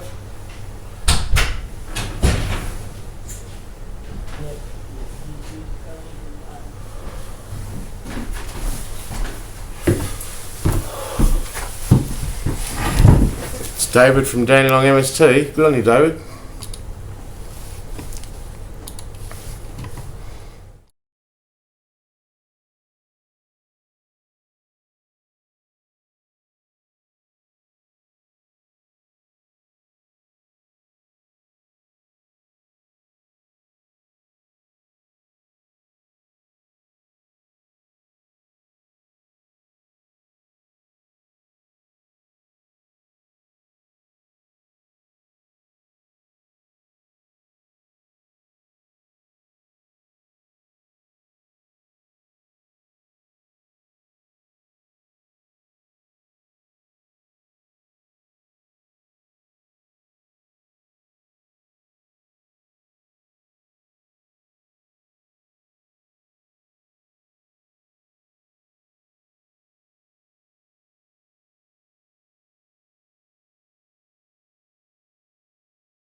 Who's speaking, please? That's Gerard speaking. How can we help you? Gerard, are you a police officer? No, I'm an unsworn member. What does an unsworn member do? Because I've actually got a complex and serious complaint, including professional misconduct and long-term injury or death. Right, and professional misconduct by who? Well, it's quite a vexed issue. It's quite complicated, my issue. It's by very many public officials. So public officials. And politicians, yeah. Right. So I'll just summarising. I just want to speak to someone because of the following reasons, and I want to be very... Well, it is Sunday, so you're not going to actually get anyone other than the NOS watch floor here. I'll just check with the sergeant whether wants you to speak to or whether you need to speak to someone else. Okay, can I just interject there and say I want to report a complex politicised issue in which I'm victimised. I'm also reporting... So the offences against an individual, is that what you're saying? Well, if you just let me finish, there's a little paragraph I need to read. So I'm reporting complex politicised issue in which I'm victimised. I'm reporting a long-term sustained injury that happened inside a hospital that causes a cognitive brain impairment and its cover-up.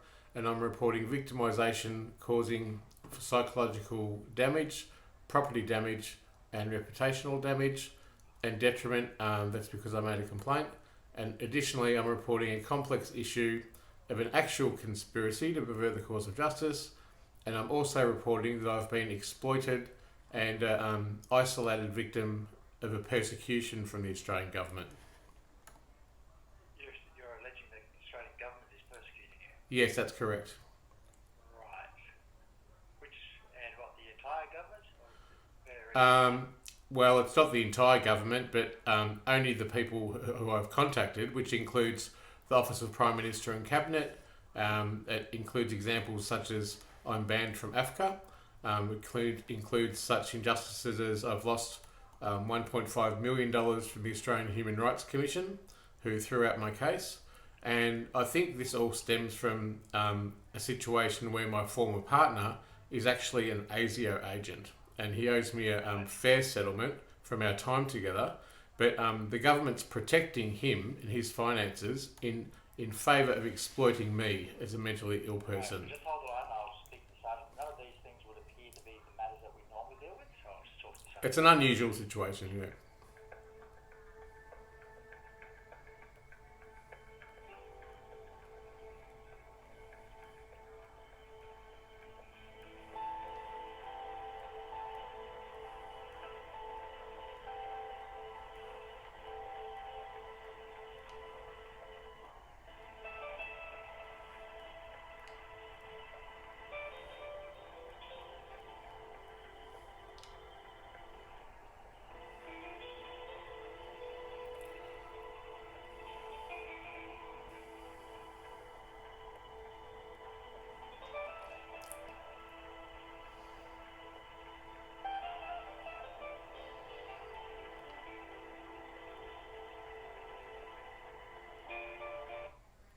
Hello there, sir. Just putting you through to my sergeant now. Hold the line. Thank you. Good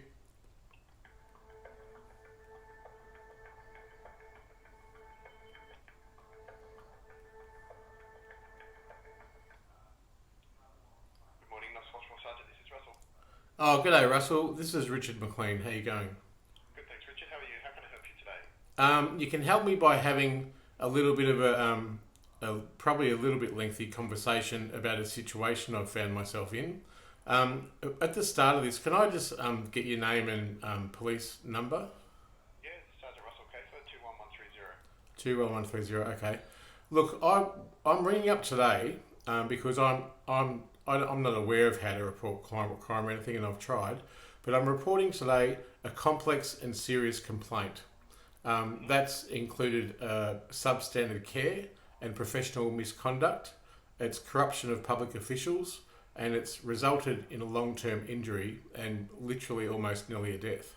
I want to say that I'm reporting a complex politicised issue in which I'm victimised, reporting a long-term injury sustained inside a hospital, and that's caused a bit of a brain defect and impairment in me and the cover-up of that. And I'm reporting victimisation, and that's caused me financial detriment, psychological detriment, the theft of everything I own, and reputational detriment. And that's because I made a legitimate complaint. And I also, just two more things, I'm reporting a complex issue of an actual, I think, conspiracy to pervert the course of justice, and I'm reporting that I've been exploited and I'm really an isolated victim of a focused persecution from the Australian government. Now, I know that's a lot to take on, as you have just been introduced to the call, but if I've got it all prepared, if I could just maybe go through a bit of a letter that I've got written here. It might take a little while, but I'd really want to talk to someone about it. Yeah, I understand that. My position in the NOSC isn't to investigate matters at the moment. So what will have to happen is you'll have to report the matter online. So the AFCA website, you can go to a report a crime online. I've already tried to do that. Sorry, Richard. Yeah. What state did these offences or these alleged offences occur? Victoria and federally.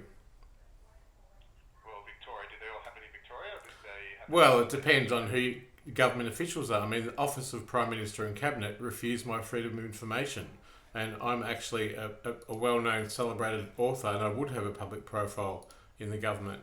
They're saying I don't exist.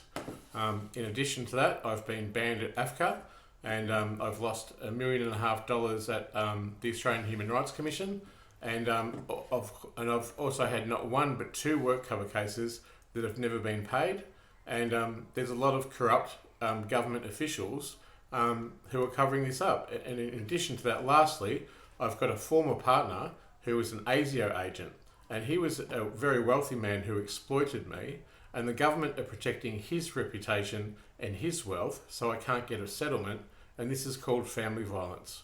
Now, the family violence is elongated because every government agency I talk to, I can't get justice anywhere in the ones that I've just described there.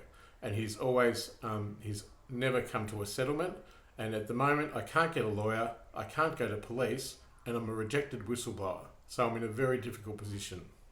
So you can go to legal aid? No, I can't. I've tried to go to legal aid. I'm profiled by my name and my number, and I'm 50 years old and I've never been able to get help from legal aid. Okay, and you've tried other legal advice? Yes, I've tried all the legal avenues. I've literally tried till the cows come home. In that time that I've been trying to get support for myself, I've been rendered homeless, and I've actually been hospitalised and killed myself from the very oppression that this is causing me. And it's caused, it was deemed a fatal injury and a lethal attempt. And now I live with a brain detriment. And there's another cover-up, systemically and politically, about that injury. The hospital owes me a settlement, and they've got away with it, you know. You've obviously got documentation to support all these claims? Yes, I have. Okay. So the best thing to do is if you want to report it, you've obviously tried to report it through Victoria Police? Yes, I'm across Victoria Police. In actual fact, they were the ones who came to my house, kicked in the door and cuffed me and took me to a hospital. And while I was in there, the hospital and the police oversaw the destruction of everything I own. They went to my house and got my whole house and took it to the tip. So I've got a bit of a mistrust about police because I think they profile me and I think they vilify me for being apparently mad. And it is true I've got a mental illness, but it's no reason to further persecute me. And additionally, it doesn't exclude that there's an actual conspiracy existing, you know? Yeah. Okay.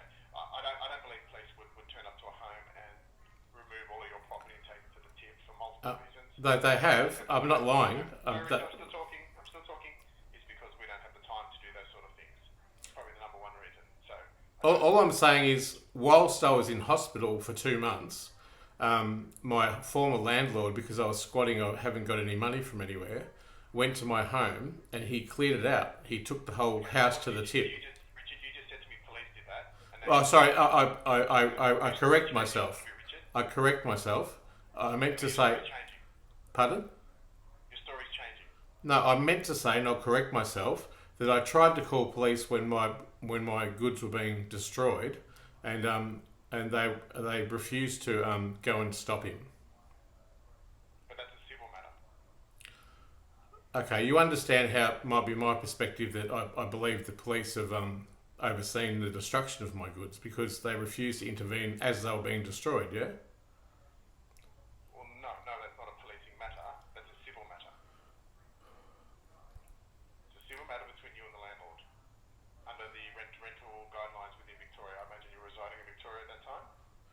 Yes, I was. It was a case before VCAT. To the Victorian Rental Board that's been decided upon, and if your landlord, any agreement you had with you and your landlord, within the bounds of that, your landlord was obviously following, which isn't a police matter because it's a civil matter. Isn't like that was everything I owned. My photos, my documents, my clothes, my furniture, my drawings, everything I had was taken to the tip while I was trapped. Don't you think that's a bit unjust? That's a civil matter because it was an agreement between you and your landlord with regards to. I didn't agree that he could come into my house and take the whole thing to the tip. It's based on the rental agreement with the rental board in Victoria. There was no rental agreement in place. I was squatting there. Okay, so you were a squatter. I became a squatter after being unable to pay my rent because work cover didn't pay, my former partner didn't pay, and my HCF income assist didn't pay. It's a political and universal way that's reducted all of my prosperity politically. Okay. There's no shame in being broke when it's not your fault. There's no shame being broke at all. Thank you. I question why you're saying you were squatting then as if I was some dirty scum, you know? I don't believe I said that at all. I confirmed that you were squatting because that's what you said to me. I confirmed I was squatting. It's because I'd been systemically robbed and all my prosperity redacted from me. And I believe the federal government's doing it because my former partner is an ASIO agent of a person of standing in political privilege, and I'm easily exploitable because I've identified myself with a mental illness in the past. Okay. So why would they be exploiting you? They're protecting Steve Iasonidis from having to give me a settlement. ASIC do it, Centrelink do it, the tax department do it, ASIO do it, Why would they be defending you? because they don't want me to get his money and he doesn't want to give me the money he owes me for a settlement. That's why. But why would all those organisations be wasting their time and effort to make that happen? I've got the evidence that they have all gone into bat for him and covered it up. I'd like to present that information to police, please. Yeah, but why would they be going to that effort to make that happen? Just It- trying to understand what the motive would be behind it. It's to protect Steve Iasonidis in favour of exploiting me because I'm a person of political interest and I've actually got a public profile and I've achieved some great things in my life and people are jealous and want to destroy me. That's why. Oh, okay. I used to be a cartoonist for The Age and the Herald Sun, and I've spoken in the Australian Parliament and I've got a doctorate. I know when harm is happening to me. Okay. So do you think that's motivation enough for multiple government agencies to be trying to hinder you getting a settlement from your ex-partner? Why haven't I been able to get a settlement from my partner? I don't know. I don't have that information in front of me. I'm just asking you a question. You seem to be well informed on the matter. Yeah, I am informed because I know what's happened to me because I'm the person it's happened to. What I'd like to ask you, can you just look up my name and just acknowledge to me that that relationship existed for 5 years? What am I looking at? My name, my identity, Richard Mclean. So RICHARD. Yeah, I'm just don't know why I would be looking up to you, and I've got no grounds at the moment to be looking your name up. Well, I requested that you look me up so you can acknowledge that on the record it says my former partner is actually Steve Iasonidis. I don't need to do that at the moment. Well, I'm kind of requesting an acknowledgement from all government agencies that that relationship existed in the way that it will pave the way that I be paid. I have no idea, and I'm not going to comment either way on that because I have never been involved in the matter. Okay. You don't seem to be very cooperative or wanting to help me in the victimisation that I've described, do you? I'm very happy to help, but there's not much I can do because, as I said to you at the start of this conversation, I'm not an investigator at the moment. It's not my role. If you want to make a complaint like this and you're based in Victoria, you can do it online at the AFCA website, and that's the best place to lodge that complaint. Provide the information online, and then that'll be disseminated to the appropriate area to investigate. Well, that sounds all very nice, but I've already done that numerous times in the past, and I've been unable to get traction with any police. And in fact, the Australian Federal Police have, say, blocked my Twitter account. I can't access the family court. The Attorney General rejects my public interest disclosure, and the Office of Prime Minister and Cabinet refuse my freedom of information. And as a person who's... The AFP don't have the capacity or the ability to lock your Twitter account. Oh, the Instagram account. They did. They blocked me. I wouldn't be making it up. We can't lock or block you posting on Instagram. No, I'm not saying that. I'm saying Instagram have blocked me from viewing the Australian Federal Police on Instagram. Look, it's neither here nor there. Don't worry about that. But I'm just saying the broader issue is that the Office of Prime Minister and Cabinet have refused my freedom of information, and also that the Commonwealth Ombudsman have rejected my public interest disclosure. And that's disclosing corruptible conduct of public officials. And I believe that if I can't complain to the Ombudsman, then where do I go? Like, I can't go to police. I've been unable to get a lawyer because I've been framed by a very powerful lawyer. I've never had a lawyer, and I can't go to police. They don't seem to help me. Where will I go with this systemic and political issue? Because in actual fact, the oppression's just about killed me, and I'm suffering a detriment that there's another cover-up out of that. And you said you reported this online? Did the AFP report a crime online? Yes, I have numerous times in the past few years. This oppression's been going on for quite a number of years. Okay, and what number did you get? Did you get a reference number from that? You would have got one off that? Well, look, I would have a reference number, but the problem is, in this persecution, I had a company linked to the government destroy my website and my business and my ABN, and they ruined all my emails. So I actually lost all of my data, and I don't have it anymore. It was quite a number of years ago when I've made this initial report, and I've tried to make reports since, but they've never acknowledged it, or they've just said they can't investigate it. Okay, so obviously the information you provided them prevents them from investigating because there's not enough substantial information for them to conduct the investigation. That's what they've come back to you with? I can't remember, but I'm fairly sure it wouldn't be for that reason, because I've got very much a lot of information and evidence, including, hospital reports and health reports, and a lot of conduct, a lot of evidence which shows disclosable conduct of public officials. I mean, there is no denying that me and my former partner were together for 5 years, and that he was earning 40 grand a month and I was on a pension. He exploited me, and he continues to this day to enact family violence. And I wish to say now that he actually has been threatening to kill me and my dog. So in actual fact, right now, I'm in hiding, and government agencies don't know where I live. That's because I don't trust the system. The system has been responsibility for exploiting me. You're having your next partner make threats against you, and you need to report that to your local police for investigation. I already have. I've shown them the evidence, and they say, come down to the station and make a report. But because I'm vilified for mental illness, I thought they were going to lock me up, so I didn't go down. I've published it on... That's probably something you need to do in the first case, so that's probably a good starting point. Well, I can only say that I've already emailed this in to the police, and they know of it because they've came to my door numerous times, and I've showed them. They're well aware of the threat. And I actually did make an anti-violence order a number of years ago before I tried to go for his super, because I knew how malicious and evil he was, and I knew that there'd be retribution. So what do you mean you tried to go for his super? Well, I'm owed a fair, equal, legal settlement from our time together, which includes separation of assets, yeah? Okay, so you're more after the money than protecting your safety. Is that what I'm taking from that? No, that's not at all what I'm saying, mate. Okay. I'm saying that when I tried to make the anti-violence order, they rejected it. They rejected it because they were saying I was imagining it.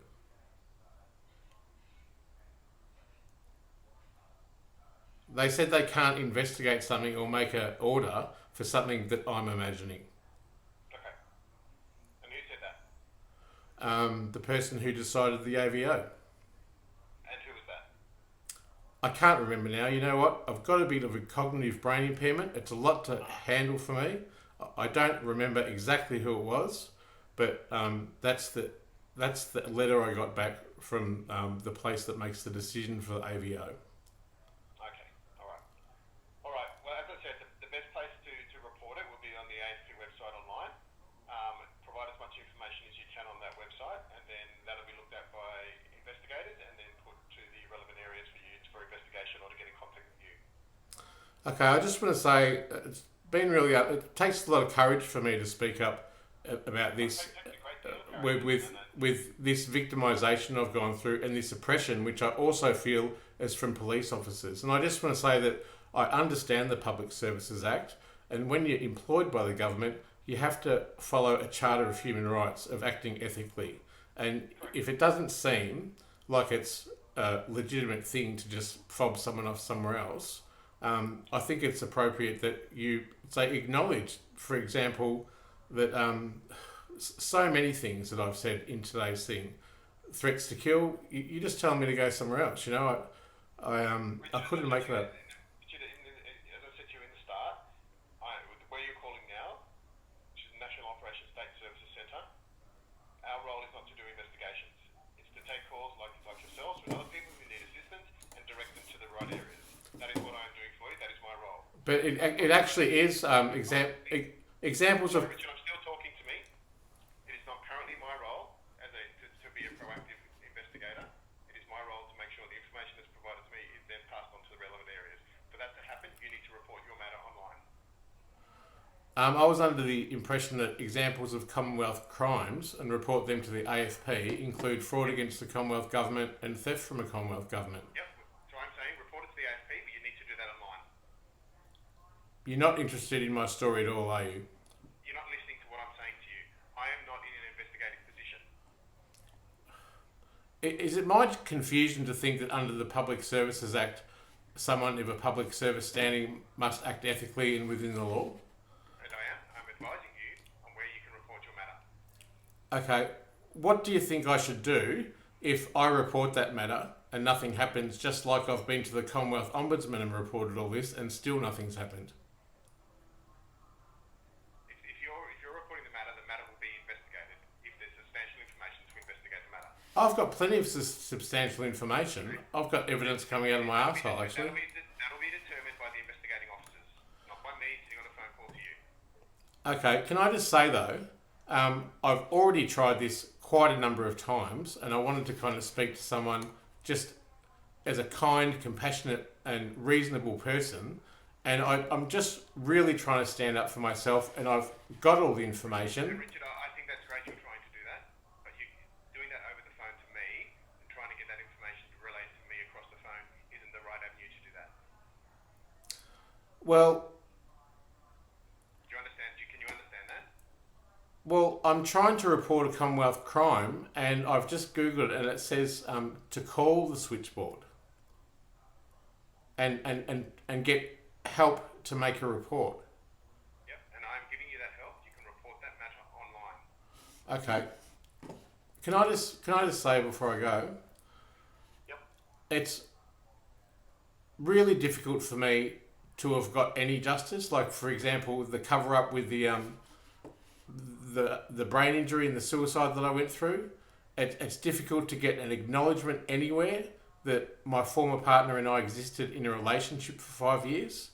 And in that way, all government agencies are really protecting that that relationship ever existed. I've got my Attorney General's decision not to allocate my PAYID. The Office of Prime Minister and Cabinet refused my freedom of information. And they first said it was quite voluminous, right? So you've gone to a lot of areas and asked for the matters to be looked at. They've been looked at and found unsubstantial. Well, that's not sufficient because the Office of Prime Minister and Cabinet refused my freedom of information on the idea that I don't exist and the documents don't exist. But how could they not exist if I've been engaged to an ASIO agent for the past 5 years? I don't know that. Well, I haven't looked at it and I'm not an investigating officer in that matter. I don't think you're really invested in trying to understand my perspective or listen to what I have to say, are you? I'm not saying invested, I said but you're not even invested in the story that I'm saying as a marginalised person who's a free citizen of this country, are you? I am. I've been taking notes, and I've written all the details down here, and I've given you advice numerous times. So I'm quite. What will you do with those notes? Pardon? What will you do with those notes? I hang on to them. Oh, do you? Put them in your file later on. Can I just ask, what came up when you Richard, what was that comment? put them in your files? No, it stays in my diary. Oh, right, okay. That's cool. That's part of your job. It's like you were making an allegation against me. Well, I don't think you've been very cooperative. I am trying to get some traction with the justice issue here, and a lot of crimes happened. Like you've gone to a lot of areas to try and get this traction, and nobody's giving it to you because there's not a lot of substantial information to provide. I think it's quite substantial, your attitude with me today. Okay, Richard. Thank you very much. I'm going to terminate this call now because we're not going anywhere. As I advised, if you want to report this matter, you can report it to the AFP website online, report a crime. Okay? Can I just ask you what came up on the file when you looked up Richard Mclean and the number that came up? As I said to you, I haven't looked your name up, and I'm not going to be looking your name up because I've got no grounds to look it up. Lastly, can I just ask you to look up my file and see what's written on there? I've already answered you that question. I'm requesting that you give me information that's on my file, please. No, You refuse? You refuse? I'm not opening up your name on promise. I have no need to do that. Yes, you do. I committed fraud. You committed fraud, so now you're making a admission to an offence. Yes, that's correct. Okay, and what was that offence? Well, I claimed a Centrelink pension for about 5 years, and that was really not because I wanted to. That was because my former partner demanded that I accept that prosperity when we were together. You know, it was under financial violence, family violence. So you can report that online as well to the report a crime online. You don't want to hear about the crimes I did? Richard, as I said to you, I'm not an investigating officer. I can only direct you on where to for you to make your complaint. But were you interested just a minute ago? No. You asked me about it. As I said to you before, Richard, I am terminating this call. If you want to make a complaint, you can do that on the AFP website, the online report a crime. I look forward to it being ignored.